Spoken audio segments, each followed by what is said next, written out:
मानवी, अब एक सवाल यहाँ पर सैफ अली खान की अपीयरेंस और उनके ऊपर जो घाव है उनका, उसको लेकर उठ रहे हैं कि क्या वाकई घाव इतना गहरा था। कुछ लोग तो ये भी कह रहे हैं कि क्या कुछ और हुआ वहां उस कमरे में जो सामने नहीं आया, क्योंकि आप उसी फेटर्निटी से आती हैं। क्या आपको लगता है कि सैफ अली खान के ऊपर जो सवाल उठ रहे हैं इनके जवाब अब मिलने चाहिए और सैफ को खुद सामने आकर इनके जवाब देने चाहिए? देखिए, मैं तो ये बोलना चाहती हूँ कि जो सैफ पे हमला हुआ वो कहीं ना कहीं सोची समझी साजिश के तहत है। कहीं ना कहीं एल कंपनी का जो है वो तार इसमें जुड़े हुए हैं। अब मैं थोड़ा सा जैसे अभी मैंने कौन सी कंपनी? एल कंपनी से। नहीं, कौन सी कंपनी? मैंने आपको बता दिया एल कंपनी से। मतलब नहीं, आपको नहीं मालूम एल कंपनी कौन है? नहीं, मुझे लग रहा है शायद आपको नहीं जानकारी, हमारे व्यूअर्स को नहीं मालूम। नहीं तो आपको जानकारी नहीं है? नहीं, मुझे भी जानकारी नहीं, आप बताइए। नहीं तो जब ये बात खुलेगी, जब ये प्रॉपर इन्वेस्टिगेशन करेगी तब ये सारी बात आ जाएगी। कोर्ट में क्यों बोल रही हैं आप? खुल के बोलिए ना। कोड में नहीं बोल रही हूँ मैं, एल कंपनी सबको पता है, इसमें कोई कोड नहीं है। सबको पता है एल कंपनी कौन सी है और सबको पता है डी कंपनी कौन सी है। इससे ज्यादा और क्या जानकारी आप जानना चाहते हैं? तो आप ये कह रही हैं कि इसमें अंडरवर्ल्ड का कनेक्शन है? कोई ना कोई अंडरवर्ल्ड का कनेक्शन है। अभी हमें दो तीन बातें बोलना चाहती हूँ। जैसे अभी डिटेक्टिव ने बोला कि जो जबड़ा है जो फोटो में लिया गया है और जो सीसीटीवी में, दोनों का डिफरेंस है। मैं बिल्कुल सहमत हूँ, क्योंकि अगर जो फोटो दिख रही है, जैसे आधार कार्ड से इसको कंपेयर किया जा रहा है कि आधार कार्ड में आपकी फोटो बड़ी डिफरेंट होती है, लेकिन कहीं वो रातों रात उन्होंने बोटॉक्स तो नहीं करा दिया जिस हिसाब से उनका जबड़ा भर गया, क्योंकि वो दोनों व्यक्ति सेम नहीं है। कहीं ना कहीं ये देखिए, कहीं ना कहीं वो एल कंपनी को बचाने की कोशिश करी जा रही है और उसी वजह से ये ब्लेम गेम किसी और पे डल जाता है। दूसरी बात मैं बोलना चाहती हूँ, जैसे अभी डॉक्टर साहब ने बोला कि साइकोलॉजी अगर देखी जाए तो सैफ चल करके आ रहे हैं, वो देखिए फिल्म फ्रेटर्निटी से हैं। अगर उनको पेन है तो कई बार आपको हमारे को क्या सिखाया जाता है कि आपको जितना मर्जी अंदर से पेन है लेकिन आपके फेस पे नहीं आना चाहिए। तो इसलिए उनके फेस पे नहीं है, उनके फैंस उनके इंतजार कर रहे थे, इसलिए उन्होंने वेव कर दिया। दूसरी बात, कहीं ये जहां तक मुझे डिबेट सुन करके समझ में आ रहा है कि लोग उनकी फिटनेस पे सवाल कर रहे हैं, एक क्वेश्चन मार्क है हम लोगों के मन में। तो मैं क्लियर करना चाहती हूँ, इस हिसाब से ये डॉक्टर जिसने इलाज कराया सैफ का, उसके लिए सवाल उठा रहे हैं। जिस हॉस्पिटल में इलाज है ये उसके ऊपर सवाल उठा रहे हैं। ये जो ऑटो वाला लेकर के गया, ये उसके ऊपर भी सवाल कहीं ना कहीं ऑटो वाले पे क्या सवाल उठा रहे हैं? ऑटो वाले पे तो कोई सवाल नहीं उठाया। तो मैं कह रही हूं कि ऑटो वाले पे सवाल कहां पे? देखिए, सवाल दो जगहों पे, मानवी सुनिए, सवाल दो जगहों पर। आपने तो एक तीसरा सवाल जोड़ दिया। सवाल था कि ये जो दो शख्स दिख रहे हैं एक सीसीटीवी में और जिसको पुलिस ने पकड़ा, क्या वो दोनों एक हैं? एक सवाल।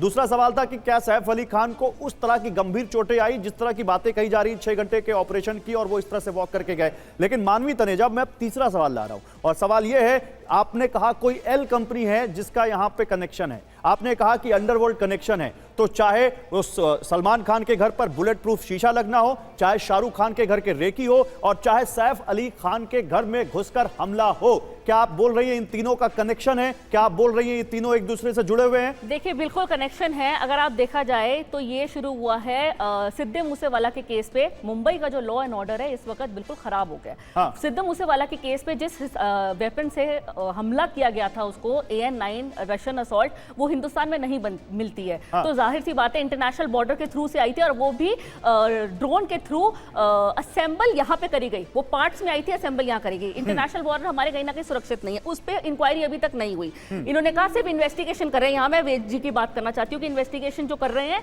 वो कभी नहीं पूरी हुई। फिर मैं बात करती हूँ बाबा सिद्दीकी के मामले में। बाबा सिद्दीकी में 9mm की पिस्टल किसी के भी हाथ में आ जाती है, जबकि वो डिफेंस के पास है, सबको पता है। मैं आपसे कुछ और पूछ रहा हूं, मैं आपसे पूछ रहा हूं कि क्या इन तीनों का कनेक्शन है? क्या अंडरवर्ल्ड इन्वॉल्व है? मानवी तनेजा फिल्म फ्रेटर्निटी से आने वाली, सैफ अली खान जहां पे एक्टिंग करते हैं उसी एक्टिंग फ्रेटर्निटी से आने वाली सब जगह से तार जुड़े हुए हैं। उसके पीछे अंडरवर्ल्ड है। घर में फायरिंग होने तार जुड़े हुए हैं। आप मेरी बात समझिए, सलमान के घर में उसके फादर को मॉर्निंग वॉक में पकड़ लिया जाता है और उसके बाद वहां पे भी तार जुड़े हैं कि उसको वहां पे उनके फादर को वहां पर पे धमकी दी जाती है, तब भी मुंबई पुलिस कोई एक्शन नहीं लेती है। फिर उसके बाद अभी सैफ अली खान, फिर शाहरुख खान के घर रेकी करी जा रही है, उसमें भी अभी मुंबई पुलिस कुछ नहीं कर रही। तो आप बताइए, अगर बहुत बड़ा बात उठा दिया उन्होंने। देखिए गौरव जी, जो इन्वेस्टिगेशन है और खास तौर से हाई प्रोफाइल केस जिस तरह सैफ अली का केस है, ये बड़ा डेलिकेट है। इसके अंदर पुलिस की जिम्मेदारी है अकाट्य सबूत, इनकॉरिजेबल एविडेंस इकट्ठे करना। कारण हो सकता है अकाट्य सबूत इकट्ठे करना है।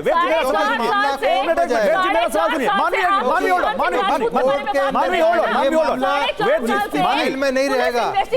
हम एक दूसरे से डिबेट नहीं कर रहे मानवी, हम एक दूसरे से डिबेट नहीं कर रहे। वेद जी, मेरा सवाल सुनिए। वेद सर, आप क्योंकि दिल्ली पुलिस के सीनियर पुलिस ऑफिसर रह चुके हैं, मुझे यह बताइए, क्या इसीलिए जिस टाइट लिप क्लिप की आप बात कर रहे थे कि हो सकता है कि कोई हाई प्रोफाइल मामला, तो क्योंकि सेलिब्रिटी सैफ तो है ही, लेकिन पीछे भी कोई बहुत हाई प्रोफाइल मामला हो, इस वजह से कुछ भी नहीं कहा जा रहा है। आप बताइए, पूरे इमारत की एक सीसीटीवी फुटेज आती है, बल्कि 2 आई, उसी शख्स की ऊपर जाने की नीचे आने की, उस वहां पे गार्ड कैसे गए वहां पर, उसके बाद क्या रिएक्शन हुआ, वो 55-56 मिनट के बाद क्या हलचल मची, कोई फुटेज नहीं है हमारे देखिए पास, गौरव कोई जी, जानकारी नहीं है हमारे गौरव पास। जी उस फ्लोर उस जो जहां पर सैफ अली खान रहते हैं, आपको ताजुब होगा, इतना हाई प्रोफाइल बिल्डिंग या फ्लैट में रहते हैं, कोई भी सीसीटीवी कैमरा नहीं है, उनके घर के अंदर सीसीटीवी तो कैमरा ये नहीं जो है। शख्स आया, इसके फुटेज कैसे आ गई? नीचे फायर एग्जिट पर वो जब उतर रहा था तो केवल एक वहां सीसीटीवी लगा हुआ था। कैन यू इमेजिन सर कि इतना बड़ा सुपरस्टार, बल्कि 2 सुपरस्टार जिस घर में रह रहे हो, ताज्जुब की बात सर है। हमारे आपके घरों में अपार्टमेंट्स लगे होते हैं, अब नहीं है, अब नहीं है, तब तो ये तो उनकी बदकिस्मती है सैफ अली खान की। बदकिस्मती नहीं है, हाँ तो नहीं है तो क्या करा जाए? सिक्योरिटी लैब्स है, पुलिस का क्या लैब्स है इसके अंदर, बताइए क्या सर पुलिस क्या करेगी? इससे प्राइवेट सोसाइटी, वो जिस सिक्योरिटी एजेंसी से अपने लिए सिक्योरिटी हायर करते हैं, वो भी कोई नहीं थी, उनके पास ड्राइवर भी नहीं था, वो एजेंसी भी नहीं कर रही वहां पर, ड्राइवर भी नहीं था, रात को ऑटो में बैठ कर गए भाई 24/7, कोई किसी के पास ड्राइवर नहीं है तो क्या पुलिस उसको प्रोवाइड करेगी? दिल्ली में ये बात आपके गले के नीचे, क्या ये बात आपके गले के नीचे उतरती है? क्रिमिनल इन्वेस्टिगेशन जो है पुलिस की तरफ से, that is been botched up. Saif is still not safe. जिस तरह से फोटोज दिखाए गए हमें, देखिए हमारी इंफॉर्मेशन सारी मीडिया इनपुट से है, इतना खून से लथपथ अकेला वो निकल के चला गया एक छोटे बच्चे के साथ, तो I don't think the investigation is going in the right direction. वो जिस अपार्टमेंट में रहते हैं वहां पे इतने सारे लोग रहते हैं, क्या उनमें से कोई उनकी मदद के लिए नहीं आया? वो अपने बच्चे के साथ ऑटो में जा रहे हैं। बोला कि ये बड़ी बात है, आप लोगों के पास आ रहा हूं, आप लोगों के पास आ रहा हूं।